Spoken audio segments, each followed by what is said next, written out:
The thermometer outside Gustav Lindström's buried cabin registered 59 degrees below zero at 4 o'clock in the morning on February 13th, 1899. The metal alcohol thermometer, one of only two in the entire Dakota Territory settlement that could measure temperatures that extreme, hung from a post 20 feet from where Gustav's dwelling sat, or more accurately, where it didn't sit, because most of it was underground, invisible beneath 8 feet of carefully placed earth. Inside that buried structure, 8 feet below the frozen surface, Gustav slept comfortably under a single wool blanket. The interior temperature, measured by a second thermometer hanging near his bed, read 46 degrees above zero, 105 degrees warmer than the killing cold above, warm enough that water in his bucket remained liquid, warm enough that he wore only light sleeping clothes, warm enough that no fire had burned in his small stove for over 12 hours. 2 miles away, on the surface, the Johansen family huddled in their conventional log cabin around a cast-iron stove that had consumed 40 pounds of firewood since midnight. Their interior temperature, despite the continuous burning and desperate efforts to maintain heat, had dropped to 8 degrees above zero. Frost covered every interior surface. Their water had frozen solid. The children, wrapped in every blanket the family owned, shivered uncontrollably despite being within 5 feet of the roaring stove. The Johansens would survive the night, but barely. 3 families in neighboring settlements would not. The coldest night on record in Dakota Territory history would claim 7 lives before dawn, all of them people who'd done everything conventional wisdom said to do. They'd built proper cabins. They'd stockpiled adequate firewood. They'd maintained fires through the night, and still the cold had won. Gustaf, in his buried cabin that everyone had laughed at, that everyone had said would flood, would collapse, would be colder than any surface structure because cold sinks into holes, slept through the entire deadly night undisturbed. His unconventional dwelling, mocked by every experienced homesteader in Dakota Territory, had proven to be the only structure capable of protecting human life from the extreme cold without requiring any active heating whatsoever. This is the story of how one Swedish immigrant's understanding of ground temperature stability, ridiculed by every settler who saw it, became the difference between life and death on the coldest night Dakota Territory had ever recorded. It's about understanding thermal dynamics, earth insulation, and the difference between building on the land and building in the land. And it's about having the courage to bury your home underground when everyone insists that's the stupidest, most dangerous thing you could possibly do. Gustav Lindström was 44 years old when he arrived in Dakota Territory in the icy spring of 1897, part of a wave of Scandinavian immigrants seeking agricultural opportunities in the American West. But Gustaf wasn't just a farmer. He'd spent 20 years in Sweden working in mining operations, supervising underground excavations and maintaining the subterranean structures where miners worked. He understood earth, excavation, and most importantly, he understood underground temperature stability in ways that farmers and homesteaders typically didn't. In the mines, Gustaf had experienced something that most surface dwellers never considered. At depth, temperature remained constant year-round. Summer or winter, surface weather didn't matter. 100 feet down, the temperature stayed at approximately 50 to 55 degrees Fahrenheit, varying slightly by location but remaining remarkably stable. This wasn't magic or some property unique to mine shafts. It was simple physics. The Earth's mass insulated against surface temperature changes. Below a certain depth, the ground temperature reflected the average annual air temperature rather than daily or seasonal extremes. When Gustav surveyed Dakota Territory and saw how homesteaders built their dwellings, he recognized an opportunity that no one else saw. They built on the surface, exposing their structures to every extreme of weather. They fought against winter cold and summer heat with inadequate insulation and enormous fuel consumption. But they could have built into the ground, surrounding themselves with the Earth's stable temperature, requiring minimal heating and cooling because the environment itself was already moderate. They build like the ground is their enemy, Gustav told his wife Sonia as they established their homestead claim. They see flat land and think that's where houses must go.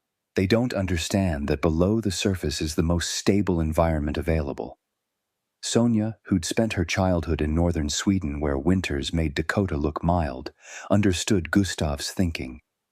You want to build underground? Not completely underground, partially buried. I will excavate into a hillside, use the earth itself as insulation and thermal mass. The structure will maintain stable temperatures with minimal heating. People will think you're mad. They'll say you're building a grave, not a home. They'll think that until the first hard winter.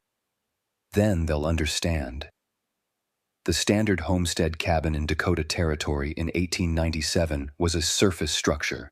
Logs or sawed bricks, walls 6 to 8 feet high, a pitched roof to shed snow, sitting on the ground or on a minimal stone foundation. These cabins were exposed to full weather impact.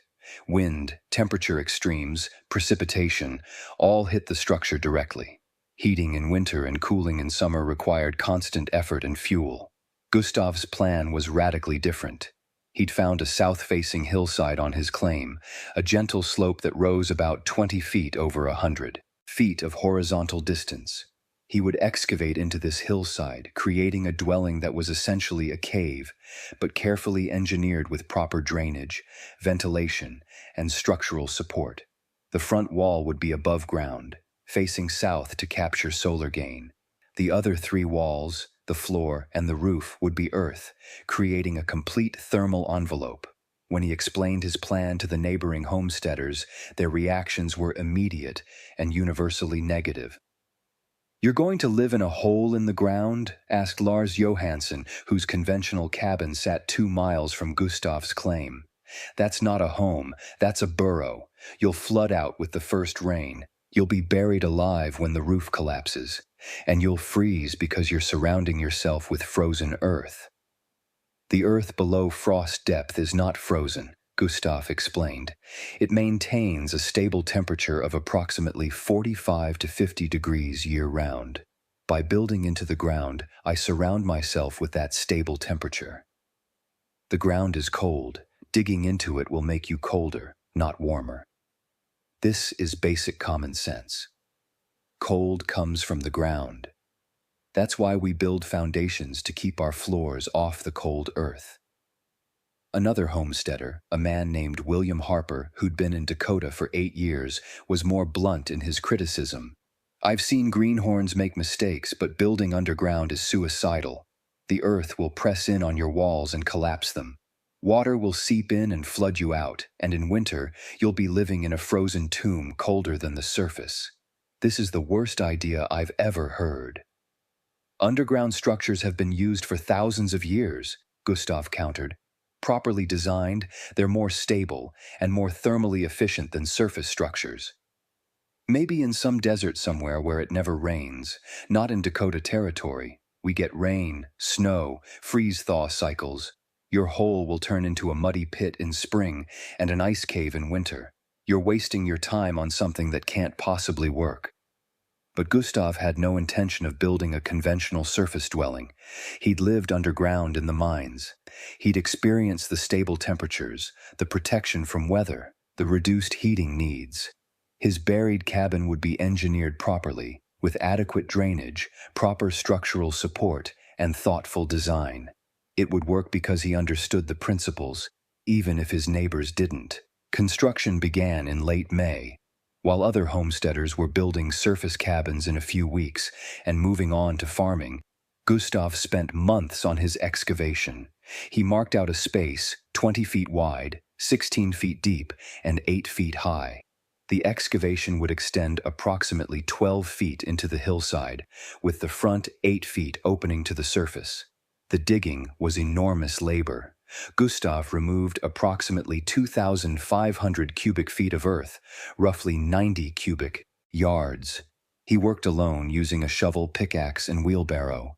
Every cubic foot of soil had to be dug, loaded, wheeled away, and deposited where it wouldn't interfere with drainage. The work took him 6 weeks of 10-hour days. The homesteaders watching this process were bewildered and increasingly certain that Gustaf was making a catastrophic mistake. "He's dug himself a pit 20 feet across," Johansen observed to Harper in mid-June. "Not a foundation, not a cellar, a pit, and he's going to live in it. This is insanity." "Wait until the first rain," Harper replied. "That pit will fill with water. He'll be bailing for days. Then he'll give up this foolishness and build a proper cabin like he should have in the first place." But Gustaf wasn't building an open pit. He was excavating a carefully designed space with specific features that would prevent the failures his neighbors predicted. The floor of his excavation sloped slightly toward the front, where he'd built a drainage channel that carried any water away from the structure. The back wall, sides, and ceiling were stable clay-rich soil that wouldn't easily collapse, and he wasn't leaving it as raw earth.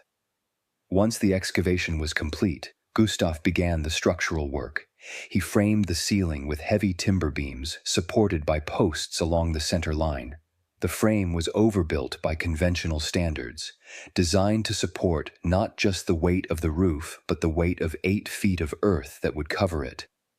Over this frame, he laid smaller logs close together, creating a solid ceiling. Over the logs, he placed a thick layer of birch bark for waterproofing. Over the bark, he carefully placed the excavated earth back, creating a roof that was 8 feet thick. The weight was enormous, several tons of earth pressing down on his timber frame. But the frame held easily, distributing the load to the support posts and the undisturbed earth walls. The front wall, the only part exposed above ground, he built from logs, carefully chinked and fitted. This wall included a door and 2 small windows, positioned to catch the winter sun. The windows were his only source of natural light, but that was acceptable for a structure designed primarily for sleeping and shelter rather than daytime activities. The interior walls, the raw earth exposed by excavation, he faced with stacked stone. This wasn't structural. The earth itself provided structural support. The stone facing was to protect against erosion, to create a cleanable surface, and to add thermal mass. He used flat stones from a nearby creek, fitting them carefully and filling gaps with clay mortar. The stonework took another 6 weeks. By mid-August, the structure was essentially complete. From most angles, it was invisible. The earth-covered roof blended with the hillside. Only the front wall with its door and windows was visible, looking like a strange log wall embedded in the slope. The visual impact was unsettling to conventional sensibilities. Where was the cabin? Where was the roof? Where were the walls? It didn't look like a dwelling. It looked like a hillside with a door in it. "It's the strangest thing I've ever seen someone call a home," Harper's wife commented when she saw it. "It looks like a root cellar, not a cabin. Dark, damp, and depressing. I wouldn't want to spend one night in there, let alone a winter." The mockery intensified when Gustaf explained his heating plan. He'd installed a small cast-iron stove, but he didn't expect to use it much. The stable ground temperature, he explained, would keep the interior at approximately 45 degrees year-round without any heating. In winter, that baseline temperature was far warmer than the outside air, requiring minimal additional heat to reach comfortable levels. In summer, that baseline was cooler than outside air, providing natural cooling. To the homesteaders, this sounded like dangerous delusion. 45 degrees is cold, Johansen said flatly. You can't live at 45 degrees. You need 60 degrees minimum for comfort. 70 is better. You're going to be cold all winter long, and you'll burn as much wood as anyone trying to heat from 45 to 60. From 45 to 60 requires much less energy than from 0 to 60, Gustaf explained. The earth provides a baseline warmth that eliminates the extreme heating need. I will burn perhaps 1/10 the fuel you burn. The earth doesn't provide warmth. The earth is cold. Everyone knows this. You're confusing yourself with mining experience that doesn't apply to surface living. But Gustaf had carefully calculated what his heating needs would be. If the baseline interior temperature was 45 degrees due to ground temperature stability, he only needed to add 15 degrees to reach 60, comfortable for sleeping and basic living. That small temperature increase required minimal energy. On the coldest nights, even if outside temperature was 30 or 40 below, his heating task remained the same. Add 15 degrees to the stable 45-degree baseline. A surface cabin, by contrast, had no stable baseline. Interior temperature without heating quickly approached exterior temperature.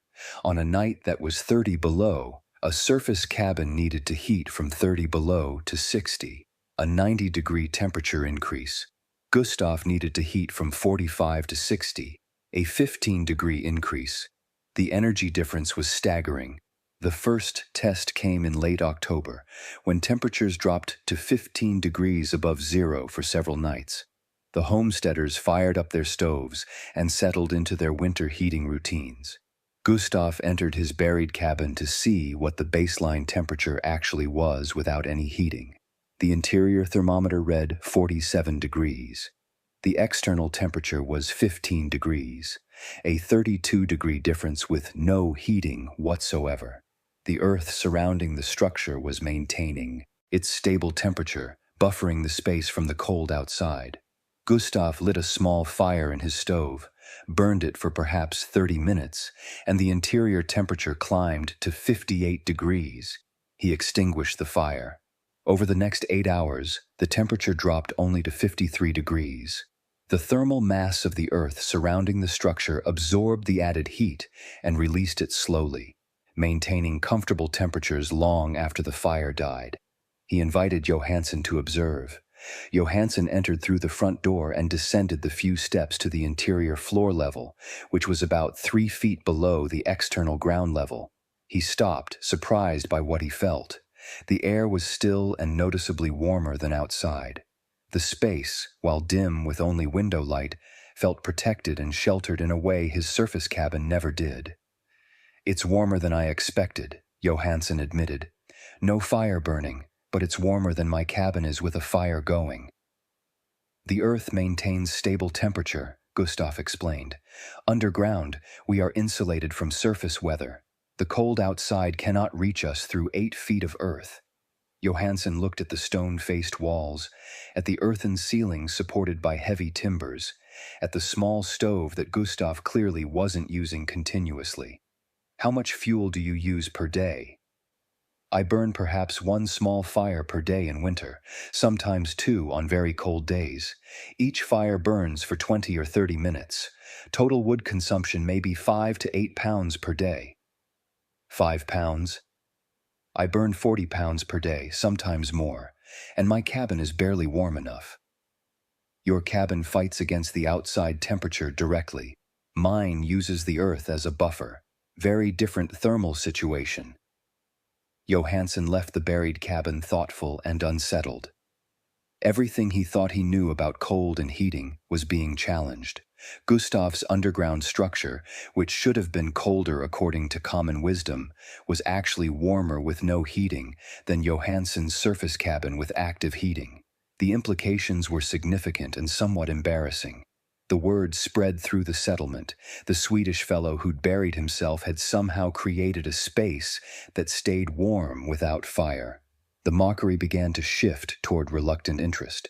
If Gustav's approach really worked, it represented a complete rethinking of how to build in cold climates. But the real test was still coming. The winter of 1898 to 1899 would prove to be the coldest on record in Dakota Territory history. Temperatures would drop to levels that seemed impossible, that killed people despite their best preparations, that tested every structure and every survival strategy to the breaking point. The extreme cold began in early January and intensified through the month. By late January, temperatures were regularly dropping below 20 below zero. The homesteaders' surface cabins became desperate places requiring continuous burning to maintain barely survivable temperatures. Wood consumption soared. Fuel stockpiles dwindled alarmingly. The constant work of cutting, hauling, and burning wood exhausted everyone. Gustav maintained his minimal heating routine, 1 or 2 small fires per day, burning for 20 to 30 minutes each. His interior temperature stayed between 55 and 60 degrees, warm enough for genuine comfort. His fuel consumption remained minimal, 5 to 10 pounds per day, while his neighbors burned 50 to 80 pounds for inferior results. On February 12th, the weather took a turn toward the catastrophic.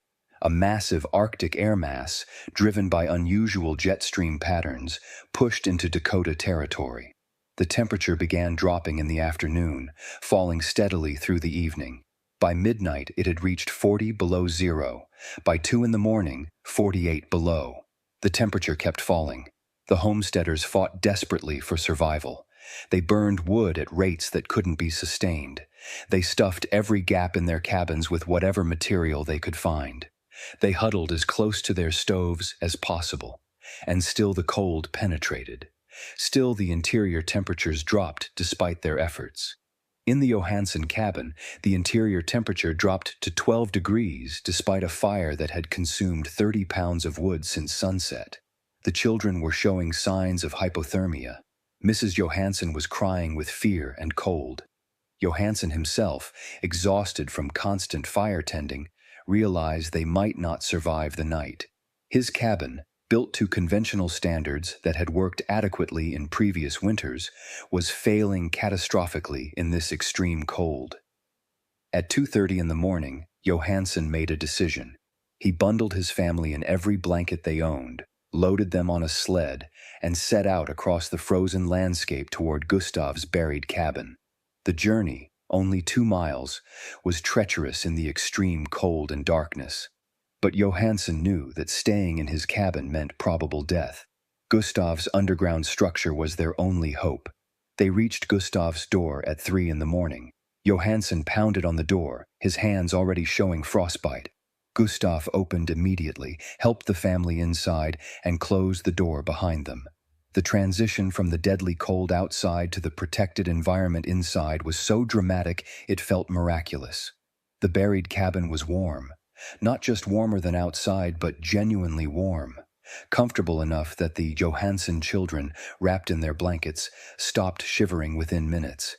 The interior temperature was 56 degrees, 45 degrees warmer than their own cabin had been, and 95 degrees warmer than the killing cold outside. "How is it warm in here?" Johansen asked, his voice shaking with relief and exhaustion. "The earth," Gustaf said simply. 8 feet of earth surrounds us. The ground temperature is stable at about 47 degrees. The cold outside, no matter how extreme, cannot penetrate through that much earth quickly. We are insulated from the surface weather." Mrs. Johansen was crying again, but now from relief rather than fear. "We were dying in our cabin, despite the fire, despite everything we tried. We were dying." "Surface cabins cannot withstand extreme cold," Gustaf said gently. "The walls are too thin. The cold penetrates too easily. You did the right thing coming here." The Johansen family stayed through the rest of the night. The children slept soundly for the first time in weeks, warm and protected. The adults dozed fitfully, still processing what had happened. At dawn, the outside thermometer read 59 below zero, the coldest temperature ever recorded in Dakota Territory history. Inside the buried cabin, the temperature was 46 degrees, 105 degrees warmer than the deadly cold outside, and Gustaf had burned no fire at all through the night. If you're learning about these revolutionary shelter designs that could protect you in extreme cold without enormous fuel consumption, make sure to hit that subscribe button. We're uncovering forgotten survival wisdom that could save lives. Subscribe so you never miss these critical stories. By the end of February 13th, word had spread through the scattered settlements. The coldest night on record had killed 7 people in their conventional cabins. 3 families had suffered severe frostbite and would lose fingers or toes. Multiple cabins had been damaged when desperate occupants burned their furniture, walls, or anything combustible to maintain heat. The night had been catastrophic for surface dwellers. Gustav's buried cabin had protected not just Gustaf but the Johansen family, all of whom survived without injury. The structure had maintained life-sustaining temperatures without any active heating whatsoever. The Earth's stable temperature, combined with 8 feet of insulation, had created a space that was essentially immune to surface weather extremes. The implications were clear and undeniable. Gustav's buried cabin wasn't just more comfortable or more fuel-efficient than surface cabins. It was fundamentally safer, capable of protecting human life in conditions that killed people in conventional structures. The mockery that had greeted his construction turned to amazement, then to desperate interest. "Teach me to build like you built," Johansen said to Gustaf the morning after the coldest night. "I never want my family to experience what we went through in our cabin. I want them to be safe, even if the temperature drops to 80 below." "I will teach anyone who wants to learn," Gustaf replied. "But understand that the work is hard. Excavation is labor-intensive. The construction is slow. Most people will not want to invest the effort." "After last night, after nearly dying in a cabin I thought was adequate, I'll do whatever work is necessary. I never want to be that cold, that scared, that helpless again." By late spring of 1899, 11 families had committed to building buried or semi-buried dwellings. Gustaf helped each one, teaching the principles of site selection, proper excavation, drainage design, and structural support. He emphasized that details mattered. The slope had to face south for solar gain. The drainage had to direct water away effectively. The roof structure had to support the earth weight. The walls had to be stable soil that wouldn't collapse. The construction process varied by site and builder preference. Some built fully underground, like Gustaf, excavating into hillsides. Others built partially underground, excavating down 4 to 6 feet and mounding earth up around and over the structure. A few built on flat ground, digging down and using the excavated earth to create berms around and over the building. All approaches worked, as long as the core principle was maintained: surround the living space with significant earth mass. One particularly successful variation came from a Norwegian immigrant named Erik Hansen, who built his dwelling with a sod roof over timber framing, but with walls that were 3/4 underground. Only the top 2 feet of his walls were above ground. This hybrid approach was easier to build than full excavation, but still captured most of the thermal benefits. Hansen's structure maintained baseline temperatures of 50 degrees without heating. Another innovation came from a builder named Sarah Mitchell, one of the few women who managed her own homestead. Sarah built her structure with an attached greenhouse on the south side. The greenhouse captured solar heat during the day, warming the main dwelling. In summer, the greenhouse could be ventilated to prevent overheating. Sarah's design achieved interior temperatures that exceeded Gustav's in winter while still requiring minimal fuel.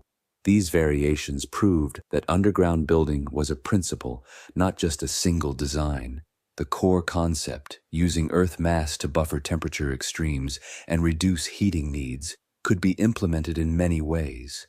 The knowledge evolved through community practice, each builder contributing insights that refined the technique. By the winter of 1899 to 1900, nearly 40% of the homesteads within 20 miles of Gustav's place used some form of earth-sheltered construction. The results were consistent across all implementations. Baseline interior temperatures without heating ranged from 45 to 55 degrees depending on depth and earth thickness. Heating requirements dropped by 80 to 90% compared to surface cabins. Interior temperatures remained stable regardless of outside weather extremes.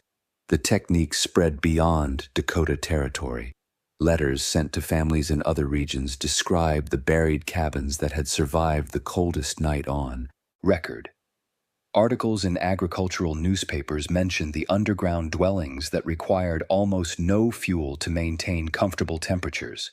The knowledge moved through immigrant networks, particularly Scandinavian communities who had cultural memory of earth-sheltered buildings from their homelands. The military took interest in the technique. Army posts in cold regions began experimenting with earth-sheltered construction for storage buildings and barracks. The dramatic reduction in heating requirements meant that remote posts could operate with smaller fuel supplies and reduced logistics burden. A post that could reduce fuel consumption by 80% could deploy to regions previously considered unsustainable. The technical explanation for the buried cabin's exceptional performance involved several interrelated factors. The primary factor was ground temperature stability. Below the frost line, typically 4 to 6 feet deep in Dakota Territory, the ground temperature remained constant year-round at the average annual air temperature, approximately 45 to 50 degrees.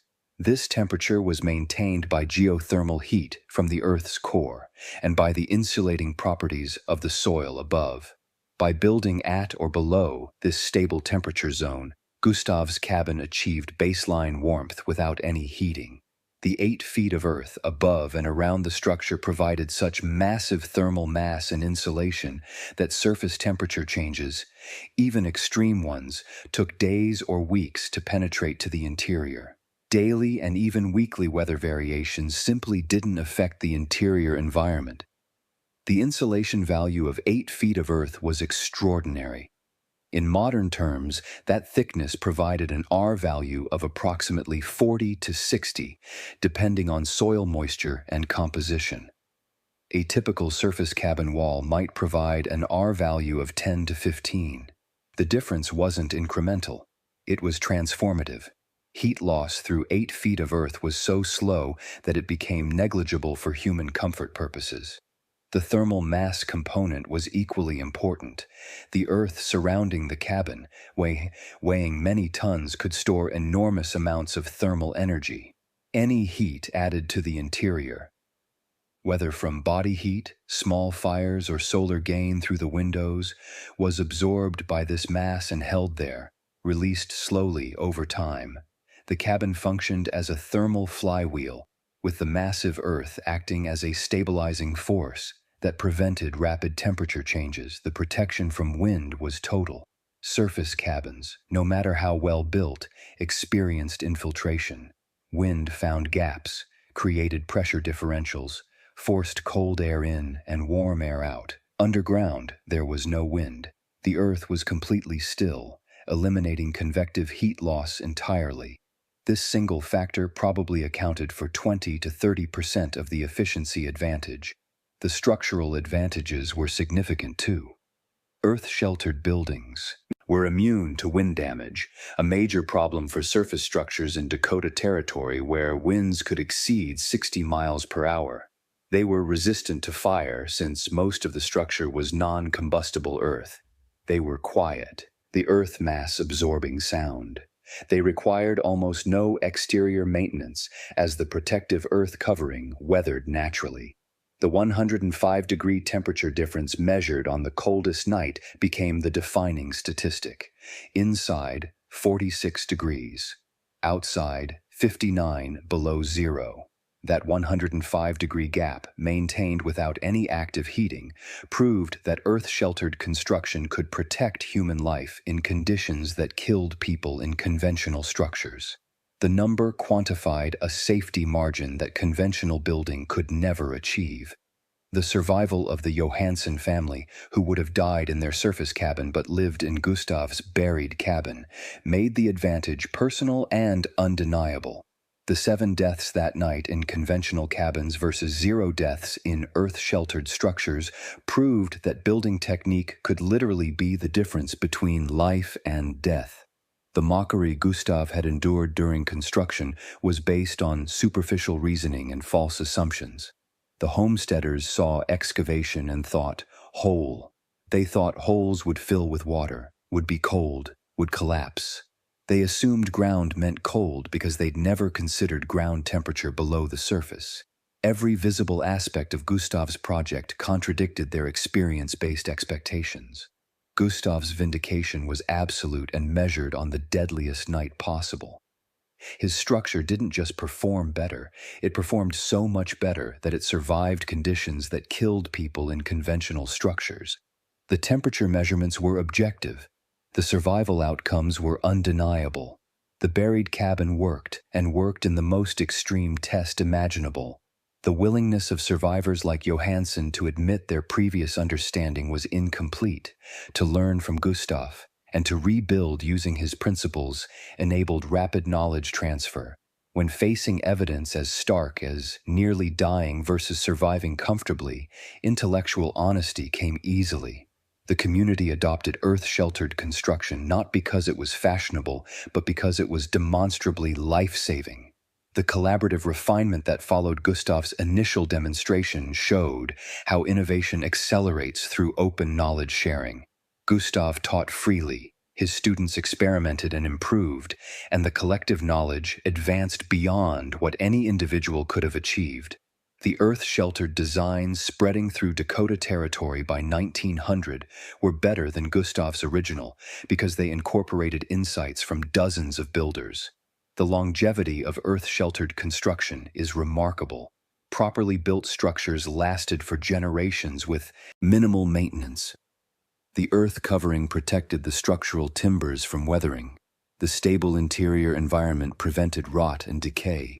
Some dwellings built in the 1890s were still inhabited in the 1940s, having required almost no maintenance for 50 years.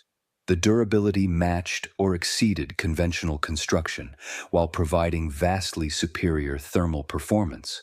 Modern earth-sheltered architecture draws directly on the principles Gustaf demonstrated. Contemporary earth-bermed homes, earth-covered roofs, and underground houses all use the same core concept: leverage stable ground temperature and earth mass to reduce heating and cooling requirements. Modern materials and techniques have refined the approach, but the fundamental principle remains unchanged. The environmental sustainability of earth-sheltered construction was significant, though rarely quantified in those terms. Lower fuel consumption meant less forest pressure. Reduced heating needs meant less smoke and air pollution. Building into the earth rather than on top of it preserved surface land for agriculture or natural habitat. The technique represented a truly sustainable approach to shelter, working with natural thermal properties rather than fighting them. The story of Gustaf's buried cabin illustrates how knowledge from one domain, mining engineering, can solve problems in another domain, homestead construction. Gustaf's understanding of underground temperature stability, developed through mining work, gave him insights that farmers and conventional builders lacked. Cross-domain knowledge transfer produced innovation that pure domain expertise missed. The coldest night on record, 59 below zero, provided the ultimate test. In that test, conventional wisdom failed catastrophically. People died in cabins they'd built following accepted practices. Gustaf's unconventional buried cabin, built according to principles everyone mocked, protected everyone inside it without any active heating. The evidence couldn't have been more compelling. Before we finish, if you're fascinated by these earth-sheltered designs that could provide safety and comfort in extreme conditions while using minimal fuel, don't forget to subscribe. Hit that subscribe button so you never miss our content on practical survival wisdom and forgotten efficient building techniques. The social impact of Gustaf's success extended beyond building methods. He'd been an outsider with unconventional ideas and specialized knowledge. His vindication proved that innovation could come from unexpected sources, that conventional wisdom wasn't always wise, and that safety required questioning assumptions rather than blindly following tradition. The economic benefits for adopters were transformative. Fuel costs dropped by 80 to 90%. Labor time spent on heating dropped proportionally. Health improved due to more stable, comfortable temperatures. Property values for earth-sheltered dwellings eventually exceeded those of conventional cabins because buyers recognized the superior performance. The economic advantages accumulated into meaningful improvements in quality of life and financial security. The technique continued evolving after Gustav's introduction. By the early 1900s, builders were creating sophisticated earth-sheltered homes with multiple rooms, proper windows for light, and integrated solar heating. Some structures incorporated water collection systems. Others added root cellars and cold storage naturally integrated into the design. The evolution showed how a sound principle could be adapted and improved indefinitely. Gustaf remained in Dakota Territory until 1914, when he and Sonia moved to Minnesota to be closer to their adult children. His original buried cabin remained functional, used by subsequent homesteaders for another 30 years. The structure required minimal maintenance, primarily just keeping the door and windows in good repair. The earth covering weathered naturally, vegetation growing and creating a living roof that added additional insulation. The broader lesson from Gustav's buried cabin is that working with nature rather than fighting it produces better results with less effort. The earth naturally maintains stable temperatures. By building into that stable zone rather than on top of it where temperatures fluctuate wildly, Gustaf created a dwelling that worked with natural processes rather than against them. They laughed at Gustav Lindström's buried cabin. They said living in a hole was insane. They said the earth would be cold, would collapse, would flood. They said he was wasting his time on something that couldn't possibly work. They were confident, experienced with Dakota Territory building, and completely wrong about everything. Then his cabin survived the coldest night on record with no heating, while people died in conventional cabins despite desperate efforts. Then the temperature inside stayed at 46 degrees, while outside dropped to 59 below zero. Then his structure protected the Johansen family who would have died in their own cabin. Then every metric proved that his buried cabin was incomparably superior to surface construction. The laughter turned to amazement. The amazement turned to gratitude from those he'd saved. The gratitude turned to widespread adoption. The adoption turned to innovation and improvement. That's how revolutionary advancement happens. Not through incremental improvement of conventional approaches, but through fundamental rethinking based on understanding natural principles. Gustaf built different. He was mocked for it. He was proven right in the most extreme test possible. His buried cabin, the structure everyone laughed at, turned out to be the only dwelling that could protect human life when the coldest night on record arrived. 105 degrees warmer without any heating. That's not just efficient. That's life-saving. That's the power of understanding ground temperature stability. That's the reward for engineering with nature rather than against it. That's what happens when someone builds based on physics rather than convention. The buried cabin that looked like a grave was actually a sanctuary. The underground dwelling that seemed like folly was actually brilliant. The design everyone mocked was actually the only one that worked when it truly mattered. That's the lesson. That's the story.